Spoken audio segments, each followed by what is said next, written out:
دوستوں کئی دہائیوں سے ایران کو پابندیوں کا سامنا ہے، جس کے چلتے ایران نہ کسی دوسرے ملک سے کوئی جنگی ہتھیار آسانی سے خرید سکتا ہے اور نہ ہی کوئی ایسی ٹیکنالوجی لے سکتا ہے جو ایران کی ملٹری طاقت کو بڑھا سکے۔ ویسے تو ان پابندیوں کی وجہ سے ایران کو دفاع کے کئی میدانوں میں مسائل کا سامنا کرنا پڑ رہا ہے، لیکن سب سے زیادہ مسئلہ ایرانی ایئر فورس کے لیے ہے، جو کہ اس وقت کافی کمزور حالت میں موجود ہے۔ ایران کے پاس اس وقت چند درجن ہی طیارے موجود ہیں اور وہ سبھی اس حالت میں نہیں ہیں کہ کوئی جنگ لڑ سکیں، کیونکہ یہ سبھی پرانے فائٹر جیٹس ہیں جو کہ ایران نے 1980 سے پہلے کے خریدے ہوئے ہیں، جو کہ F4 phantom, F14 Tom Kate اور روس کے کچھ فائٹر جیٹس ہیں۔ ایران کے اسی مسئلے کو حل کرنے کے لیے اور اپنی ایئر فورس کی طاقت کو بڑھانے کے لیے ایران کے پاس ایک ہی راستہ تھا کہ ایران اپنا جدید ترین فائٹر جیٹ بنائے۔ ایران نے 2013 میں اعلان کیا کہ وہ اپنا سنگل سیٹ فائٹر جیٹ بنانے جا رہا ہے، جس کا نام ایران نے قہر 313 رکھا۔ اس فائٹر جیٹ کو بنانے کی ذمہ داری ایران نے سیٹ آن کمپنی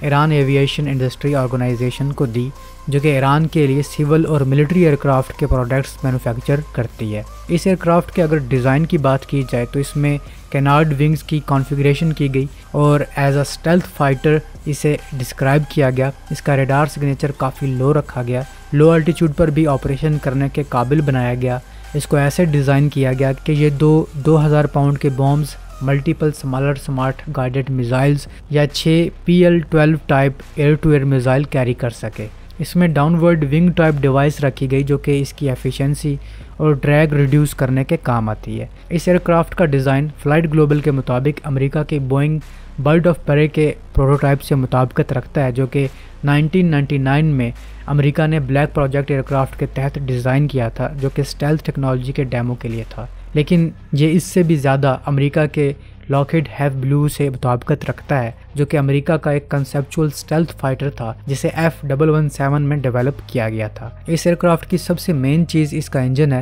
اور سوال یہ ہے کہ ایران نے اسے کیسے ڈیولپ کیا۔ ایران نے اس ایئر کرافٹ کے لیے 2016 میں انجن ڈیولپ کر لیا تھا، جو کہ ایران کا خود سے بنایا گیا پہلا ٹربو جیٹ انجن ہے، جسے ایران نے اوج کا نام دیا، اور یہ انجن امریکہ کے جنرل الیکٹرک J85 کی ایگزیکٹ کاپی ہے۔ چونکہ ایران کے پاس درجنوں پرانے امریکی F5 طیارے اور دوسرے امریکی طیارے موجود تھے جن میں J85 انجن کا استعمال ہو رہا تھا، تو ایران نے اسی J85 کی ریورس انجینئرنگ کر کے اپنا نیا انجن تیار کر لیا۔ ایران کا کہنا ہے کہ اس نے یہ ایئر کرافٹ CAD میں ڈیزائن کی ہے، جو کہ ایک 3 dimensional interactive design soft where ہے، اور اس کو سیمولیشن سافٹ ویئر میں بھی ٹیسٹ کیا گیا ہے، اور یہ ایئر کرافٹ ایکسٹرا اسٹیبلٹی کے طور پر ڈیزائن کیا گیا ہے، جس کے لیے فلائی بائی وائر سسٹم کی ضرورت نہیں ہے۔ 2017 تک ایران نے یہ ایئر کرافٹ بظاہر بنا لیا اور اسی سال اس کا ٹیکسی ٹیسٹ بھی کیا گیا، لیکن اس کے بعد 2023 تک اس پروجیکٹ کی کوئی خبر نہیں تھی۔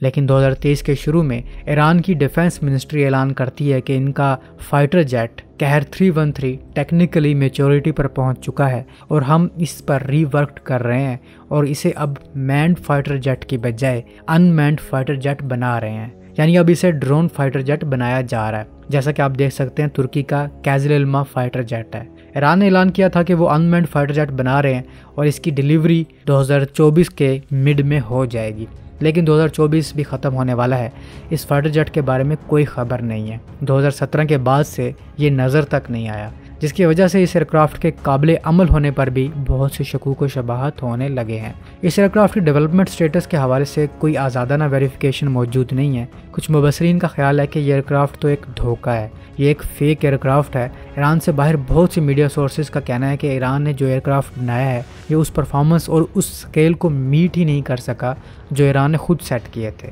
ایک ایرانی جرنلسٹ سائرس امینی کا کہنا ہے، جو کہ BBC نیوز کے لیے کام کرتے ہیں، ان کا کہنا تھا کہ یہ ایئر کرافٹ امریکہ کے F-22 ریپٹر کی سستی کاپی ہے، جبکہ اسرائیل کے ایکسپرٹس کا کہنا تھا کہ ایران کا یہ فائٹر جیٹ زیادہ کچھ نہیں بلکہ ایک پلاسٹک ماڈل ہے، اس کی کینوپی بیسک پلاسٹک مٹیریل سے بنائی گئی ہے۔ اور دوستوں ایسی بہت سی باتیں اس ایئر کرافٹ کے بارے میں کی گئی ہیں، جس کی وجہ یہی ہے کہ اس ایئر کرافٹ کی 2017 کے ٹیکسی ٹیسٹ کے بعد سے اب تک کوئی ڈیولپمنٹ نظر نہیں آئی۔ اگر اس کی فلائٹ ٹیسٹ بھی ہو جاتی تو یہ مذیقہ خیز دعوے سامنے نہ آتے۔ اس پر یہ کہ ایران نے اس فائٹر جیٹ کو ایک ڈرون میں کنورٹ کرنے کا پروگرام شروع کر دیا اور اس کے 2024 کے مڈ میں آنے کی بات کی تھی، جو کہ نہیں آیا۔ یاد رہے ایران کی صرف یہ پہلی کوشش نہیں ہے جو اب تک ناکام ہوئی ہو۔ ایران اس سے پہلے ایسا شفق کے نام سے سب سونک اسٹیلتھ ایئرکرافٹ بھی ڈیولپ کر رہا تھا، جس کا ایک ہی پروٹوٹائپ بنایا گیا، جس کی پہلی فلائٹ ٹیسٹ 2017 میں ہونا تھی، لیکن اس کی بھی آج تک کوئی خبر نہیں ہے۔ یاد رہے قہر 313 کے بارے میں ایک اسرائیلی ایروسپیس انجینئر نے ٹائمز آف اسرائیل میں یہ بات کی تھی کہ بے شک دکھنے میں یہ ایئرکرافٹ اڑنے کے قابل نہیں لگ رہا، لیکن اس میں ایڈوانس اسٹیلتھ فیچرز نظر آتے ہیں اور یہ ہائی مینیوربلٹی ایئرکرافٹ ہو سکتا ہے اور یہ ایفیکٹو انٹرسیپٹر بھی ہو سکتا ہے۔ انہوں نے مزید کہا کہ ایران کو ایک ڈیفینسو انٹرسیپٹر کی ضرورت ہے اور یہ طیارہ اس قابل ہے کہ بڑے air to air missile carry کر سکے، اور ہو سکتا ہے کہ ایران یہ ایئرکرافٹ سرپرائز ایلیمنٹ کے طور پر نہ دکھا رہا ہو۔ گائز، آپ اس بارے میں کیا رائے رکھتے ہیں؟ کامنٹ سیکشن میں ضرور بتائیے گا۔ تو ملتا ہوں ایک نئی ویڈیو کے ساتھ، تب تک کے لیے اپنے ہوسٹ بلال کو اجازت دیجیے۔ اللہ حافظ۔